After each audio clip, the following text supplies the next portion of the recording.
Okay, welcome back. We're solving for a missing side again. And I told you, hurricane. I told you in the last video that I would show you a trick when it comes to using trig functions, and I'm going to do that.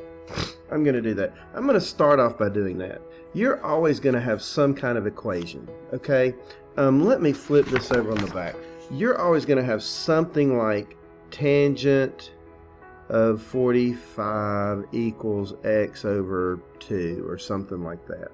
Or you may have something like cosine of 36 equals 4 over x. You're always going to have an equation like this, something like this. And it's real easy to manage this without doing it algebraically. If x is on top, I'm going to multiply. And if x is on bottom, I'm going to divide. Right? Okay. And what I mean by that is, whenever you set up your equation, you're always going to set it up as some trig function of some angle equals a variable over a constant, or some trig function of some angle equals a constant over a variable. Or if you're solving for a angle, the x, your unknown will be here in the angle spot. But the point of it is write this down somewhere. You can skip a lot of trouble if you just remember, not necessarily trouble, but you can skip the whole algebraic solution if you just remember when x is on top, I'm going to multiply. I'm always going to take the number I multiply from the fraction and put it out here. If x is on bottom, I divide, and I'm always going to take the number from the fraction and put it out here. Okay, up here it would be 2 times tan 45. Down here it would be 4 divided by cosine 36. And all this just goes away. You just put that in your calculator and away you go. Let me show you an example of what I mean by that. We have a similar problem to the last one that we solved where we're missing a side. Now the first thing we have to do is figure out which trig function we want to use. Sorry about the shaking. And remember, I like to use the memory trick SOH, CA, TOA. That means for sine equals opposite over hypotenuse. For cosine equals adjacent over hypotenuse. And for tangent, T for tangent equals opposite over adjacent. Okay, this trick is how I remember what my three trig functions are.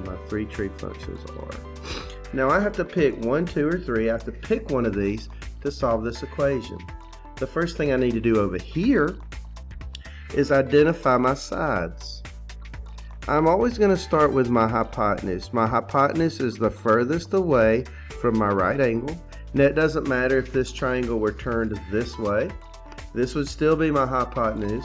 Or if the triangle was turned this way, this would still be my hypotenuse because it's the furthest from the right angle. Okay?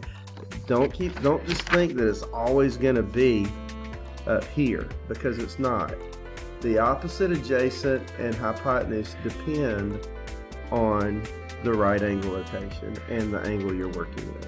So my furthest side away from my right angle is my hypotenuse. I'm going to label that HYP. Then here's my angle of reference, the angle I'm working with, the only angle measure I'm given other than the 90. So this is my reference angle from which I'm going to determine, do I have an opposite or an adjacent side here? Well, my opposite would be the furthest away from the angle, OPP, and my adjacent would be right here, right next to it, ABJ. Now I have to use this information to decide which trig function I want to use, or that I can use. I have to have either a variable or a number as next to a side or next to a leg or a hypotenuse. If I don't have a number or a variable, I can't use a trig function that uses that.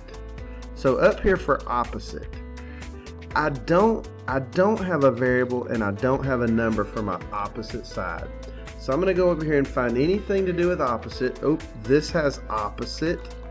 This has opposite. I can't use those.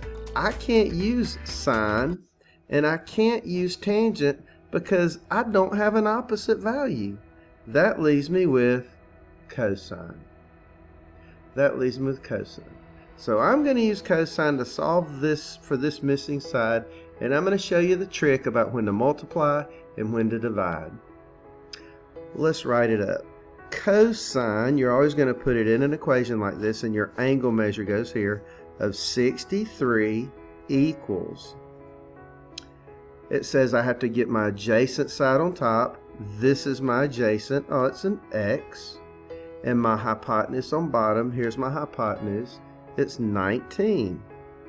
Now, rather than going through all that algebraic solving, which for some people that may be easier, you can remember the rule of thumb back here.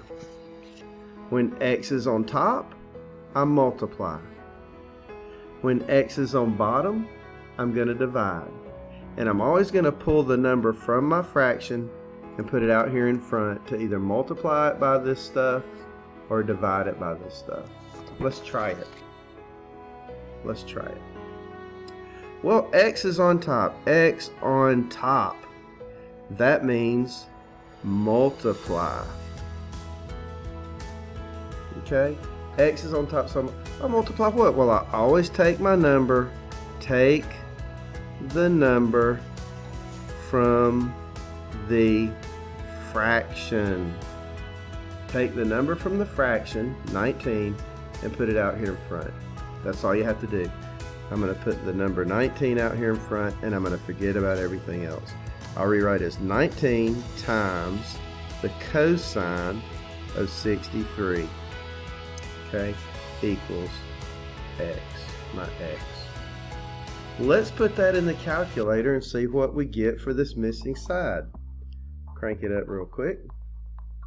I'm going to use the iPhone again, and I'm going to put it on scientific by just turning it horizontal. And I'm saying 19, I'm going to hit clear. 19 times, I need the cosine of 63. And on this calculator, some calculators you can put cosine 63 enter. But on this one, some others you have to put 63 and then press the cosine button to get the value. And it says the cosine of 63 is 0.4539 or 40. We'll round it to 40. 0.4539 would have worked as well. So I'm going to multiply 19 times 0.4540, and that's going to give me x. What is 19 times that? Well, 19 times 0.4540 equals 8.62. 8.62. And without doing all the algebra, I have solved for the missing side. My missing side up here is 8.62. And I'm done. Now up here, you got to be careful because on MathLab it says round to the nearest tenth of a foot. Tenth of a foot is the decimal place after the 8. So the answer you'd put in my MathLab for this one is 8.6. 8.6. Okay. Alright, let's look at another one. That one we multiplied. Let's see if we can do one where we have to divide. Let's see if we can do one where we have to divide. I'm just going to scribble out real quick SOHCAHTOA. And that reminds me to write sine equals opposite over hypotenuse.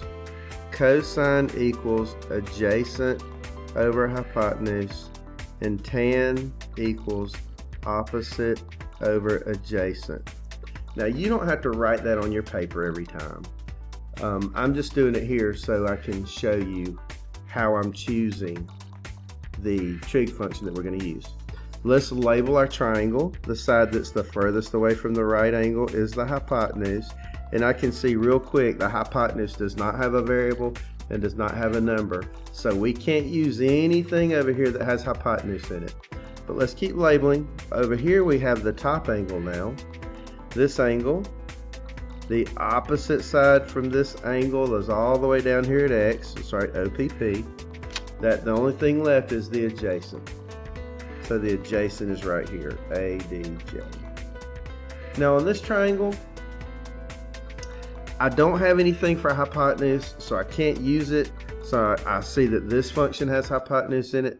This function has hypotenuse in it. I can't use those. I can't use those. The only one I can use is opposite over adjacent, which is tangent, because I have my opposite as a variable and my adjacent is 61. So we're going to use the trick again. Let's write tan of, what's our angle? 48. Of 48 equals, it's going to be a fraction. Tan of 48 is opposite over adjacent. So opposite is x, adjacent is 61. Darn, I had thought maybe, oh, you know what? No, this is right. I wanted to get one where we divide, but apparently this one, x is on top again. X on top, multiply. X on top, multiply. And I always take my number from the fraction first. I'm going to take my 61 and put it out here. So I get 61 times tangent of 48 equals x. Now I have to get the tangent of 48. Some calculators you can press tan 48 and it gives you the value. Some calculators like the iPhone, and I'm using it because I think a lot of you probably are using it. I have to convert this to that decimal, to our ratio, 61 times. What is the tan of 48? To get the tan of 48, I press 48, and then I find the tan function right here, tan. And I get 1.1106. 1.1106. Clear. So 61 times 1.1106 is going to give me the value I need. I just type it in, 61 times 1.1106 equals 67.746 and some change. And I'm going to go up here and see what the problem in my math lab wants, because this is the measure of x. It says I want RP to the nearest tenth of a foot. The tenth is the number after the decimal place.